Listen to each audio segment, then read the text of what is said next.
Bilasizlarmi, kambag'al odamni hasadi ko'p bo'ladi. Ha desa mumkin emas, boylik mumkin emas deydi. Hasad mumkin. Shuning uchun mana bu o'tirganda ham har xilimiz bor.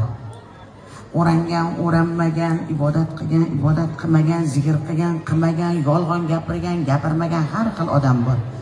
Bir-birimizga olaymay, yaxshilab o'tirib, kayfiyatni mazza qilib o'tiramiz.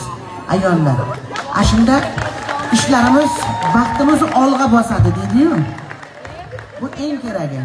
Yulduz Usmonovaning siri nimada deydi? Xafa bo'lishga, g'iybat qilishga vaqtim yo'q. Umri yetmayapti. Birovga hasad qilgani, o'girilgani. Shu ish oldinga bosaverar ekan. Birovga qaramasang, xafa bo'lmasang, xafa bo'lishga vaqt yo'q. Haligi 5 minut xafa bo'lib, kechqurun kelib, qozonimga, xalatirimga qarab qo'yaman.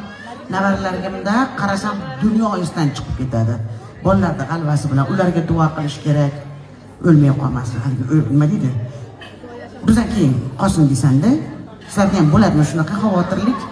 Shu bolalarda dog'ini ko'rsatmasin, orqada qolaversin. Mayli, ota-onaga kuysang ham hamma bir boshdan bo'laversin.